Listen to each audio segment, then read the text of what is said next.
Hello everyone. जैसा कि बात करें कि आज होली के दिन पे मैंने अनाउंसमेंट किया था मैथ के क्लास में, तो वही अनाउंसमेंट फिर से मैं दोहराने का यहाँ पे ज़रूरत समझता हूँ। इस होली के रंगों के त्यौहार में आपका भी जीवन रंगमय हो और रंगीन हो, उसके लिए पढ़ाई सबसे इम्पोर्टेंट चीज़ है, सबसे अच्छी चीज़ है। तो इस होली के शुभ अवसर पे मैंने अनाउंसमेंट किया था कि इसी चैनल पे मैं आपके दिन प्रतिदिन शेड्यूल के रूप से एक एक वीडियो आपके पास पहुंचाता रहूँगा, ताकि क्लास 10th का पूरा जो सिलेबस हो मैथ का, सोशल साइंस का, साइंस का, वो फ्री रूप में मिलता रहे आपका। जी हाँ, बिल्कुल सही समझे, एकदम original content NCERT based direct लड़ाने की कोशिश किया जाएगा और आपके एग्जाम में इसके फायदे ज़रूर देखने को मिलेंगे, ये मेरी तरफ से गारंटी है। तो अब ये क्लास मेरा जो साइंस का है और साइंस में क्लास की शुरुआत कर रहे हैं बायोलॉजी से। अगर बायोलॉजी की बात किया जाए तो हम बात करेंगे इस बायोलॉजी जो चैप्टर नंबर 1 जिसका नाम है जय प्रक्रम पोषण से संबंधित चैप्टर है। जय प्रक्रम का ये यानी उसी का एक टॉपिक लगा कर दे दिया जाएगा पोषण, ठीक है। तो इस प्रकार से हम पूरे के पूरे इस चैप्टर को पढ़ने वाले हैं इस सेशन में, इस चैनल पर। तो शुरुआत करते हैं बायोलॉजी। अगर बात किया जाए बायोलॉजी जो शब्द है उसको थोड़ा से डिफाइन कर लेते हैं कि बायोलॉजी का मतलब क्या होता है, फिर हम लोग आगे बढ़ेंगे बायोलॉजी क्या होती है। देखिए, अगर बायोलॉजी की बात किया जाए, कह रहा है कि बायोलॉजी, भाई बायोलॉजी जो है ना उसको हम लोग जीव विज्ञान कहते हैं। बायोलॉजी को क्या कहते हैं हिंदी में? जीव विज्ञान कहते हैं भाई, जीव विज्ञान। आई होप कि ये विजिबल होगा, दिखाई दे रहा होगा, ठीक है। अब देखिए क्या कह रहा है,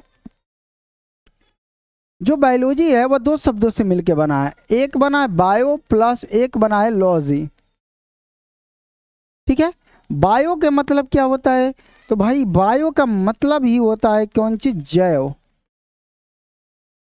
प्लस लॉजी का मतलब क्या होता है? अध्ययन, अध्ययन, ठीक है। तो बायो प्लस लॉजी यानी जैव अध्ययन। जैव का मतलब क्या होता है? जीव। भाई जीव जितने भी सजीव होते हैं उन्हीं को हम लोग जीव कहते हैं। और अध्ययन का मतलब पढ़ना, यानी हम जीवों के बारे में पढ़ाई करेंगे, सजीवों के बारे में पढ़ेंगे। भाई सांस कैसे ले रहा है? भाई अध्ययन कर रहे हैं किसका? सजीव का। भाई भोजन का पाचन कैसे हो रहा है? अरे भाई क्या कर रहे हैं? भाई अध्ययन कर रहे हैं किसका? सजीव का। भाई सो क्यों रहा है वह? इसका अध्ययन कर रहे हैं। भाई उसका बाल कहाँ इतने बड़े बड़े हैं? भाई उसके कान कहाँ लंबे हैं? इसके अलावा भाई उसका ब्लड कैसे सर्कुलेट हो रहा है, प्रवाह कैसे? भाई उसका हार्ट धक धक धक धक क्यों कर रहा है? भाई उसकी ग्रोथ कैसे हो रही है? भाई किसी का बॉडी पतला, किसी का मोटा क्यों हो जा रहा है? भाई कोई ताकतवर हो जा रहा है, कोई एकदम उसका बॉडी सोडी निकल जा रहा है, किसी का एकदम भाई सुडकंडा पड़ा है।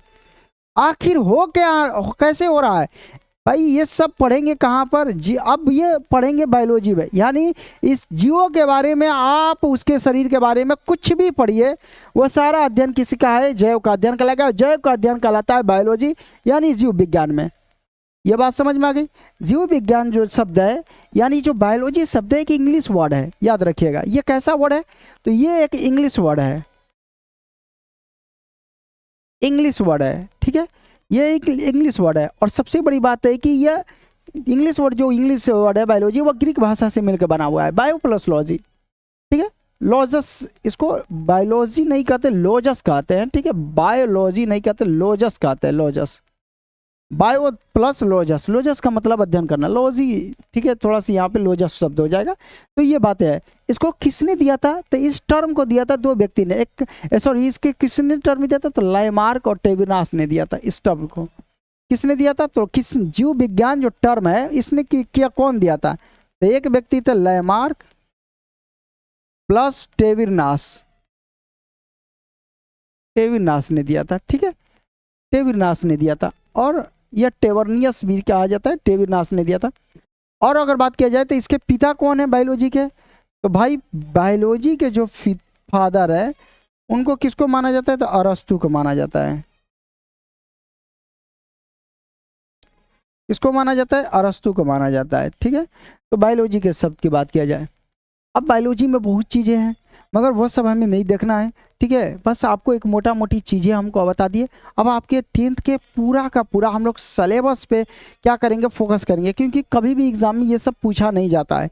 आपको डायरेक्ट ये सब थियोलॉजी के लिए, हवाबाजी के लिए दे दिया गया है कि कौन पूछ लेगा तेरे बताओ ना बायोलॉजी सब कहाँ से निकला है, तो भैया बता दीजिएगा। कौन पूछ देता है ना, बायोलॉजी के पिता बताओ ना, अरे भाई कुछ पूछेगा पूछेगा नहीं, बस एक नॉलेज के टाइप में आपको हमने बता दिया। और भी बहुत से बातें इसमें जानने का, समझ में आ, तो उसको बारे में नहीं जानेंगे, डायरेक्ट हम लोग आएंगे जय प्रक्रम पे। और जय प्रक्रम वो आदमी नहीं पूछेगा रोड पे चलते, वो बिहार बोर्ड में बैठे हुए अधिकारी पूछेंगे जो पेपर क्वेश्चन से वो आपका इंपॉर्टेंट है, महत्व है, क्योंकि उसके माध्यम से आप बहुत कुछ सीखेंगे। वो एक लाइन है, एक रास्ता है जिसके माध्यम से आप आगे बढ़ेंगे। तो आइए शुरुआत करते हैं कि आपको पढ़ना क्या क्या है।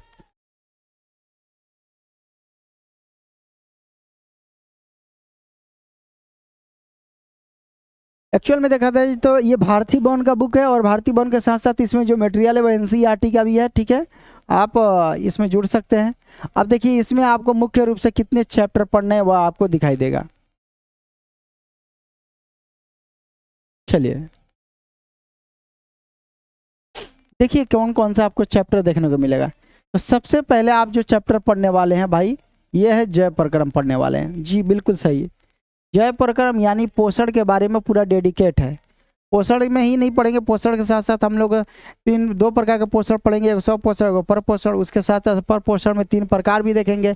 इसके अलावा प्रकाश संश्लेषण भी देखेंगे। उसके बाद मनुष्य का आहार नाल भी देखेंगे। ये सारे पॉइंट हम लोग को देखना है। ठीक है, इसके बाद हम लोग कौन सा देखेंगे, दूसरा टॉपिक श्वसन के बारे में। भाई सांस लेते, भाई सांस लेना जरूरी है। भाई जीवों के बारे में अध्ययन कर रहे हैं तो सांस लेना ही पड़ेगा, बिना सांस लेते तो मर सकते हैं आप लोग। फिर तीसरा कौन सा चैप्टर है भाई, परिवहन के बारे में। भाई परिवहन क्या है, भाई आपके जो भी ऑक्सीजन ले रहे हैं तो फेफड़ा में जा रहा है, मगर आपके एक नाखून के अंगूठा तक से लेकर और सिर के हेड के कोना कोना में ऑक्सीजन चले जाता है। जानते हैं कैसे जाता है, ये परिवहन के चलते हैं। और बात बता देते हैं, आप भोजन खाते हैं पेट में जाता है, मगर आपके पूरे बॉडी में जाके ग्रोथ होता है, उस भोजन का उपयोग होता है। जानते हैं कैसे जाता है वह भी जाता है परिवहन के चलते। और बातें बता देते हैं। हेलो, चलिए आवाज आ रही है ना, चलिए ठीक है। क्वेश्चन नंबर 4 है, सॉरी क्वेश्चन नंबर नहीं 4 में उत्सर्जन पढ़ने वाले हैं। भाई कोई भी कुछ खाएंगे तो उसका वेस्ट मटेरियल निकलेगा, उसको हम उत्सर्जन बोलते हैं। वो शरीर से बाहर निकालना नेसेसरी होता है। अगर हम शरीर से बाहर नहीं निकालेंगे तो क्या होगा सर, भाई मर सकते हैं आप, क्योंकि वो बॉडी में जहरीला पदार्थ बनाता है। समझ में, CO2 कार्बन डाइऑक्साइड भाई जहरीला पदार्थ है, वो उत्सर्जन पदार्थ है भाई 1 नंबर। भाई वो भी जहरीला पदार्थ है, निकालना ज़रूरी है भाई। इसके अलावा और क्या, यूरिया, भाई वो भी निकालना ज़रूरी है। वो हमारे शरीर को बर्बाद कर सकता है, यानी हमारे शरीर को धीरे धीरे जहरीला बना सकता है, मारे जा सकते हैं हम लोग। इसीलिए टाइम पर ही करना चाहिए। और ये हमारी बॉडी के रिक्वायरमेंट होती है। जैसे आपको भूख लगता है तो टाइम पे छछना के खाना खाते हैं, उसी प्रकार से अगर आपको 1 नंबर आ रहा है तो उसी तरह छछना के जाइए। नहीं तो अगर रोकले रहिएगा तो बाद में दिक्कत होगा। फिर मत कहिएगा कि ठेवना में दर्द का आने वाला लगा, पीठ में दर्द का आने वाला, बहुत दिक्कत होती है। तो ऐसे चीज़ों को नहीं रोकना चाहिए। वो सर्जन बहुत इंपॉर्टेंट है, ज़रूरी है। इसके अलावा 5 नंबर क्या है, नियंत्रण और समन्वय। नियंत्रण और समन्वय बिल्कुल, आपके बॉडी को कौन भाई कंट्रोल करता है, भाई आपके हार्मोन्स। इसके अलावा आप क्या करता है भाई, ब्रेन आपका, ये आपका नियंत्रण करते हैं। समन्वय का मतलब भाई आप बोल रहे हैं, बोलने के साथ साथ हाथ भी घुमा रहे हैं, पैर भी चला रहे हैं, नाच भी रहे हैं, गा भी रहे हैं, सब कुछ कर रहे हैं, किसके माध्यम से भाई, नियंत्रण और समन्वय। इसी को बोलते हैं साथ साथ सबको साथ सांस लेकर चलना, सबको साथ साथ क्रियाकलाप होना, सारे में बैलेंस बनाना, यही तो समन्वय है, यही तो आपका क्रियाकलाप है। जो हम बोलने के साथ साथ बॉडी लैंग्वेज भी का प्रयोग कर रहे हैं, आपको इशारा भी कर रहे हैं, सब कुछ कर रहे हैं, ये समन्वय कहलाता है। समझ में आया, ये समन्वय बिगड़ता है ना तो आदमी देखते हैं जैसे चढ़ रहा है कोई, मतलब सीढ़ी पर से क्या हुआ कि ठुकरा गया, ये अनबैलेंस कहलाता है, यानी ये समन्वय नहीं हुआ, पर थोड़ा सा कंफ्यूजन क्रिएट हो गया, या कभी कभी बोल फंस जाता है मुंह, तो ये भी क्या होता है, समन्वय नहीं हो रहा है, थोड़ा सा गड़बड़ा गया हिसाब किताब। अब देखिए होली के दिनों में देखिएगा ना, सबसे ज़्यादा नियंत्रण और समन्वय गड़बड़ा जाता है। भाई एक पैक लगाएंगे वालवे एकदम करते रहेंगे, क्या कर पूरा एकदम, मतलब कि ना तो ढंग से बोली आएगा, ना तो बॉडी लैंग्वेज रहेगा, ना तो आप बढ़िया से चल पाइएगा, एकदम लड़कते रहिएगा। तो ये सब के सब नियंत्रण खो देता है आदमी, समन्वय नहीं हो पाता है। ये सब हमारे शराब पीने की वजह से हो जाता है। तो ये नियंत्रण और समन्वय, आज हम ढंग से बोल रहे हैं, चल रहे हैं, सब कुछ कर रहे हैं, ये नियंत्रण और समन्वय चलते हैं, जो ये भी पढ़ेंगे। और 6 नंबर टॉपिक क्या है, 6 नंबर की चैप्टर क्या है भाई, 6 नंबर तो इम्पोर्टेंट ही है, जनन।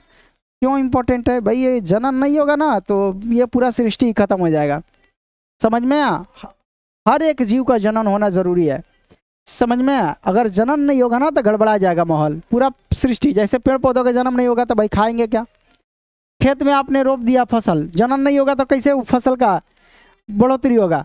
आपने आलू रोपा, पता चला कि फसल जनन ही नहीं किया, सारा का सारा मेहनत बेकार, रोने लगेगा। समझ में खेती किए गेहूं चावल का, भाई जनन नहीं होगा तो कैसे उसमें से फल ही निकलेगा, पूरा रोने लगेगा। बकरी पाल रहे हैं, बकरी में से बच्चा नहीं निकलेगा, मतलब कि उसका जनन ही नहीं होगा तो गड़बड़ा जाएगा सब किताब। भैंस पाल रहे हैं तो भैंस का आसरा के लिए जाते हैं, गाय का आसरा करते हैं, अरे भाई बच्चा देगी बच्ची देगी, भाई जल्दी दोगी तो एकदम दूध निकलेगा, हम लोग खाएगा, वो भी आदमी आसरा देता है, जनन ही है। ठीक है, तो इसमें तो हम लोग खास कर ह्यूमन जनन के बारे में पढ़ेंगे, अपने बारे में पढ़ेंगे कि हम लोग का जनन कैसे करते हैं। इसके अलावा और भी कुछ है जो अलैंगिक जनन में आते हैं, कुछ छोटे छोटे जीव है, पेड़ पौधे हैं, उसके बारे में भी पढ़ने वाले हैं। काफ़ी ज़्यादा ये अट्रैक्टिव चैप्टर है और लड़का इसमें काफ़ी ज़्यादा मुँह छिपाते हैं। और 7वां जो चैप्टर है अनुवांशिक तथा जैव विकास, ये कुल मिला जुला कर लगभग 7 चैप्टर है। कुछ ऐसे इन्वायरमेंट के चैप्टर जो आपको ज्योग्राफी में पढ़ने को मिल जाता है तो दोबारा कोई पढ़ने की ज़रूरत नहीं होती है। हालांकि वो लास्ट में देखा जाता है कि पढ़ा दिया जाएगा कि नहीं पढ़ा दिया जाएगा, ज़्यादा रिक्वायरमेंट रहती तो बच्चों के लिए पढ़ाई दिया जाता है, ज़्यादा कोई दिक्कत की बात नहीं है। ठीक है, आगे बढ़ते हैं हम लोग। ये आपको 7 चैप्टर आपको काफ़ी ज़्यादा डीपली और काफ़ी ज़्यादा मस्त रूप से आपको बताएंगे आसान भाषा में, ताकि आपको एक भी प्रकार से भी दिक्कत ना हो। चलिए, अब यहाँ पे शब्द दे दिया है भाई, बायोलॉजी टर्म दिया था लेबार्टेबिरनास ने, पिता कौन है, अरस्तु है, ये हमने आपको दे दिया है, आप भी देख सकते हैं, कोई दिक्कत नहीं होगा। ठीक है, इस बात को आप देख सकते हैं, लिख सकते हैं। हालांकि मैंने पीछे बता दिया था, बायोलॉजी एक इंग्लिश वर्ड है, ये बायो प्लस लॉजिस से शब्द बना है, इसको दिए थे लेमार्क और टेबिरनास ने। पिता कौन है बायोलॉजी के, अरस्तु माने जाते हैं, तो ये आप जान सकते हैं, कोई दिक्कत नहीं है।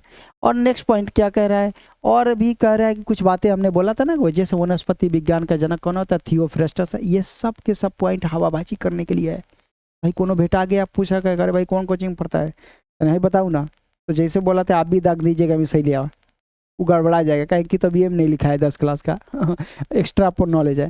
थियोफ्रेस्टस है। जीवाणु विज्ञान के जनक कौन है भाई, ल्यूएनहॉक है।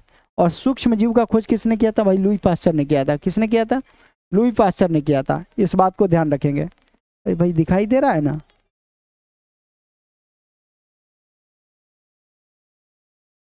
लुई पास्चर ने किया था। ठीक है, ध्यान दिखाई दे रहा होगा ना, हाँ चलिए ठीक है, कुछ चलिए ठीक। ये आपका मेन चैप्टर है, ये भाई ये यहाँ से आपको समझना है। ये जो स्लाइड है ना, ये आपका क्लास 10th का यहाँ से टॉपिक शुरुआत होता है, यहाँ से आपको देखना है भाई। ठीक है, यहाँ से आपको देखना है। चलिए शुरुआत करते हैं एकदम बेसिक से। ये स्लाइड जो बनाया है ना, खुद से बना है, और सबसे बड़ी बात है कि इसमें एक एक लाइन लिखे हुए हैं एनसीईआरटी का, और एक एक पॉइंट बताए हैं, ताकि बच्चों को किसी भी प्रकार से दिक्कत ही ना हो, चाहे वह एग्जाम के लिए करो, चाहे वह हवाबाजी करने के लिए, दोनों में काम आएगा भाई। रोड पे चल रहे हैं, हवाबाजी कर दिए लड़कों के साथ, आपका काम आ जाएगा डायरेक्ट। चलिए, अगर बात किया जाए लाइव प्रोसेस, जैव प्रक्रम को हम क्या नाम देते हैं, इंग्लिश में क्या बोलते हैं, अच्छा चेंज कर लेते हैं कलर ना, कलर चेंज कर लेते हैं, शायद दिखाई नहीं देगा। जैव प्रक्रम, जैव प्रक्रम को हम इंग्लिश में क्या बोलेंगे, लाइव प्रोसेस। अब सिंपल सी बात है कि सर होता क्या है जैव प्रक्रम। देखो भाई, जैव प्रक्रम का परिभाषा तो लिखे, मगर फिर भी अपने तरीके से बता देते हैं। आप सांस ले रहे हैं, खाना पच रहा है, ब्लड में सर्कुलेशन हो रहा है, आप छोटे थे बड़े हो रहे हैं, बड़े हो रहे हैं, बड़े हो रहे हैं, आप पतले थे मोटे हो रहे हैं, मोटे हो रहे हैं, ये सारे के सारे वृद्धि विकास कहलाता है। श्वसन ले रहे हैं, ये सब के सब जितने भी प्रक्रिया आपके बॉडी में चल रहा है, ये सारे के सारे जैव प्रक्रम है, ये सारे के सारे लाइफ प्रोसेस का हिस्सा है। आपके बॉडी में जितने भी प्रक्रिया हो रही है, आपके बॉडी में जितने भी क्रिया हो रही है, ये सारे के सारे जैव प्रक्रम कहलाते हैं। आप सांस ले रहे हैं भाई, जैव प्रक्रम का हिस्सा है। आप भोजन को पचा रहे हैं भाई, जैव प्रक्रम का हिस्सा है। आप वृद्धि विकास कर रहे हैं, जैव प्रक्रम का हिस्सा है। आप सर्कुलेशन कर रहा है आपका बॉडी, आपका ब्लड का, वह भी जैव प्रक्रम का हिस्सा है।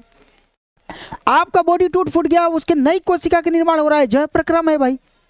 इसका मतलब कि लाइफ प्रोसेस ही एक प्रकार का क्या है, आपका जीवन का जो भी जितने भी प्रोसेस हो रहा है जीवन में, जो भी घटनाएं घटे वही क्या है, जय प्रक्रम है, कोई दिक्कत नहीं है। अच्छा, जय प्रक्रम होता किस में है, तो सजीव में। तो भाई निर्जीव किसे कहते हैं, तो भाई लिख दिए हैं सजीव निर्जीव में, ताकि कंफ्यूजन क्रिएट ना हो फिर दोबारा। अब देखिए क्या कह रहा है, सजीव और निर्जीव। सजीव किसे कहते हैं, यहाँ टॉपिक है सजीव पदार्थ में अणुओं का। यहाँ पे थोड़ा से मिस प्रिंट हो गया क्योंकि खुद से भाई करते हैं, कोई मेरे पास कोई टाइपिस्ट नहीं है तो बैठ के आराम से करता रहेगा, खुद से मेहनत करते हैं और यहाँ पर काफ़ी ज़्यादा मेहनत लगती है तो थोड़ा सा गलती हो जाता है। सजीव पदार्थ में अणुओं का विशेष प्रकार से क्या होता है, संयोजन होता है। जी बिल्कुल, जितने भी दुनिया में सजीव है उनके जो भी बॉडी के पर्टिकुलर अंग है, अणु है, वो एक शेप में एक विशेष क्रम में सजे रहते हैं, तब जाके वो सजीव का निर्माण होता है। तो वही कह रहा है सजीव पदार्थ में अणुओं का विशेष प्रकार से संयोजन होता है, जिसके फलस्वरूप सजीवों का क्या होता है, निर्माण संभव हो पाता है। इस बात को ध्यान रखिएगा, तब जाके सजीवों का निर्माण हो पाता है। जैसे भाई क्या, जैसे न्यूक्लियोप्रोटीन होता है हमारे बॉडी में, जैसे अणुओं के साथ अन्य तत्वों का अणुओं का विशेष रूप से क्या रहता है, संयोजित होकर द्रव का, जीव द्रव्य का क्या करते हैं, निर्माण करते हैं। हमारे शरीर में क्या होता है, न्यूक्लियो प्रोटीन होता है। न्यूक्लियो प्रोटीन के साथ साथ अन्य बहुत से ऐसे तत्व होते हैं जो एक क्रम में एक संयोजित रहते हैं, और इस संयोजन के माध्यम से हमारे बॉडी में एक चीज का निर्माण होता है जिसका नाम है जीव द्रव्य, और जीव द्रव्य के कारण ही हम लोग क्या होते हैं, सजीव नजर आते हैं। सर ऐसा पत्थर में नहीं होता है, नहीं होता है, या ये पेन में, नहीं भाई नहीं है, अगर होता तो ये भी चलने लगता, हाथ में ठीक भी नहीं करता है। रुको आओ तन टहल के चल जाता दूसरे कलमिया भी कलम है, कलमिया भी चल जाता, गड़बड़ा जाता हिसाब किताब।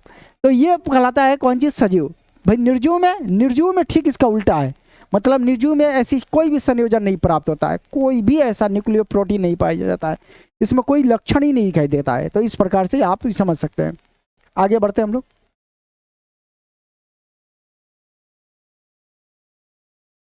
अब आगे देखते हैं क्या कह रहा है। अब बात आती है कि देखिए ये जय प्रक्रम का हमने आपको काफी ज्यादा बढ़िया से डिफिनेशन दे दिया है, आप पॉज करके लिख सकते हैं बहुत अच्छे तरीके से। देखिए क्या कह रहा है, एक बार हट जाते हैं फिर आपको, ताकि पॉज कर ले और वहां पे लिख सके। ठीक है, अब आ जाते हैं। देखिए क्या कह रहा है, जय प्रक्रम किसे कहते हैं, वे सारी क्रियाएं जिनके द्वारा जीव का अनुरक्षण होता है। अनुरक्षण का मतलब सर, भाई अनुरक्षण का मतलब क्या हो गया, गड़बड़ा गया क्या सर, नहीं भाई गड़बड़ाया नहीं है, मेंटेनेंस होता है, मेंटेनेंस होता है भाई, मेंटेनेंस होता है। अगर आपके बॉडी में मेंटेनेंस हो रहा है तो उसी को हम लोग जय प्रक्रम कहते हैं। मेंटेनेंस का मतलब सर, भाई आप तेज दौड़ रहे हैं तो हवा का रिक्वायरमेंट, ऑक्सीजन के रिक्वायरमेंट ज़्यादा है, ये मेंटेनेंस करता है बॉडी, जल्दी जल्दी सांस लेके, भाई जय प्रक्रम है। आपका शरीर भाई खाना मांग रहा है वृद्धि करने के लिए, विकास करने के लिए, भाई ये क्या है, मेंटेनेंस है। आपके बॉडी कट गया, वहाँ पर सेल की कमी हो गई, वह सेल बना रहा है, जनरेट कर रहा है, वह क्या है, मेंटेनेंस है। तो इसका मतलब कि सर हमारे विकास, वृद्धि, ग्रोथ, बॉडी का टूटे फूटे भागों को बनाना, ये सारे मेंटेनेंस है। इसी मेंटेनेंस को अनुरक्षण कहते हैं, और इसी अनुरक्षण की प्रक्रिया को क्या कहते हैं भाई, जय प्रक्रम कहते हैं। क्लियर हुआ, क्लियर हुआ। सांस लेना भी जय प्रक्रम है, भोजन करना भी जय प्रक्रम है, पोषण करना भी जय प्रक्रम है, समझ में आया। ब्लड का सर्कुलेशन है जय प्रक्रम है भाई, उत्सर्जन करना जय प्रक्रम है, ये से मेंटेनेंस होता है बॉडी का। तो वे सारी क्रियाएं जिनके द्वारा जीव का अनुरक्षण होता है उसे हम लोग क्या कहते हैं, जय प्रक्रम कहते हैं। कोई दिक्कत नहीं होना चाहिए, इसे जय प्रक्रम कहते हैं। जैसे दे दिए गए हैं नीचे, जैसे में श्वसन भाई जय प्रक्रम है, पोषण भी जय प्रक्रम है, परिवहन भी जय प्रक्रम है, उत्सर्जन, ये सब के सब जय प्रक्रम है। जय प्रक्रम को ही क्या कहते हैं, जैविक प्रक्रिया भी कहते हैं। एकदम आसान भाषा है। जितने भी जीवों की क्रिया हो रही है भाई, सांस ले रहा है, उत्सर्जन कर रहा है, आपको खाना पचा रहा है, वृद्धि विकास कर रहा है, ये सारी की सारी क्रियाएं जैविक प्रक्रिया कहते हैं। इसी को बोलते हैं जैविक प्रक्रिया। ये सारे की सारी जैविक प्रक्रिया है। ये बातें समझ में आ गई होगी। आगे बढ़ते हैं हम लोग। अच्छा, इसको आपको पॉज करके लिख लेना है, ठीक है, आगे तक बढ़ जाते हैं हम। और यहाँ पे आपने डिफिनेशन दे दिया है सर, बिल्कुल दे दिया है। क्या है, जैविक क्रियाओं के संचालन, जैविक क्रिया में क्या होता है, तो जैविक क्रियाओं के संचालन में वृद्धि होता है, टूट फूट को रोकना, जैसे कोई कोशिका टूट फूट गई उसको रोकना जैव प्रक्रिया कहलाती है। आदि कार्यों के लिए क्या करना चाहिए, आदि देखिए जैविक क्रिया के संचालन के लिए, इसके अलावा वृद्धि के लिए, इसके अलावा हमारे शरीर के टूटे फूटे भागों को रोकने के लिए हमें क्या चाहिए, हमें चाहिए भाई ऊर्जा, हमें क्या चाहिए, ऊर्जा। और इसी ऊर्जा की हमें ज़रूरत होती है। भाई कहना क्या चाह रहे हैं, देखिए हमारे शरीर में जितने भी दुनिया में सजीव हैं सबके शरीर में जैव प्रक्रम की क्रिया होती है। जैव प्रक्रम क्रिया का मतलब होता है जैविक प्रक्रिया, और जैविक प्रक्रिया को करने के लिए हमें मुख्य रूप से हमें क्या चाहिए, ऊर्जा की ज़रूरत होती है। जैसे जैविक प्रक्रिया को नहीं, जैविक प्रक्रिया के साथ साथ हम वृद्धि कर रहे हैं, वृद्धि के लिए भी हमें ऊर्जा चाहिए। हमारे शरीर के टूटे फूटे कोशिका है उसको भी भरने के लिए हमें क्या चाहिए, ऊर्जा चाहिए। और उन सब ऊर्जाओं की प्राप्ति हम क्या करेंगे, भोजन करेंगे तो मिलेगा, भोजन करेंगे तो मिलेगा। इसका मतलब कि जैविक क्रियाओं करने के लिए, इसके अलावा टूटे फूटे कोशिकाओं को मजबूत करने के लिए, भरने के लिए और वृद्धि विकास करने के लिए हमें किसकी जरूरत पड़ती है, ऊर्जा की जरूरत पड़ती है। और ऊर्जा कहाँ से मिलता है, तो भाई भोजन से मिलता है। और इसी ऊर्जा प्राप्त करने के लिए हम क्या करते हैं, खाद्य पदार्थों की जरूरत होती है, खाने की जरूरत होती है। और इसी खाने के भोजन की क्रिया को, इसी पोषण की क्रिया से क्या होता है, प्राप्त होता है। मतलब कि हम जो भोजन प्राप्त करेंगे और भोजन जब पचेगा और पच कर हमारे भोजन में अवशोषित हो जाएगा तो हमें एक मिलेगा ऊर्जा। और इसी ऊर्जा को हम उपयोग करके विकास, वृद्धि, जैविक प्रक्रिया और लाइफ प्रोसेस की सारी प्रक्रियाएं करते हैं। परंतु हम भोजन करेंगे तब, मगर वह भोजन जब करेंगे तो भोजन का पाचन होगा, पाचन होकर हमारे शरीर में अवशोषण होगा। वही भोजन का पचना और शरीर में अवशोषण होना, इन दोनों प्रक्रियाओं के खाली मिलाकर कह दिया जाता है पोषण। इसी को बोल दिया जाता है पोषण की प्रक्रिया। क्या क्या, जब वही भोजन पच गया, पचने के बाद अवशोषण हो गया, ये दोनों को क्या कहा जाता है, कहा जाता है इसी को कौन चीज, पोषण की विधि कहा जाता है। यानी भोजन का पचना ही क्या है, एक प्रकार का पोषण है। पचकर भाई अवशोषण हो गया हमारे शरीर में, इसी को हम लोग पोषण कहते हैं। इसी को क्या बोलेंगे, पोषण कहते हैं। इसी को हम लोग पोषण कहते हैं। और यहाँ पे आपको मस्त दे दिया गया है पोषण की परिभाषा, ठीक है। तो इसके बारे में हम लोग जानेंगे नेक्स्ट डे। आज इतना ही, फिर मिलेंगे नेक्स्ट वीडियो में। तब तक इतना ही, धन्यवाद, जय हिंद। आगे कमेंट करके बताइएगा कि सर ये सेशन में और ज़्यादा वीडियोस मतलब डालिए, मतलब लंबे लंबे, तो उसको भी रिक्वायरमेंट को सुना जाएगा। Thank you.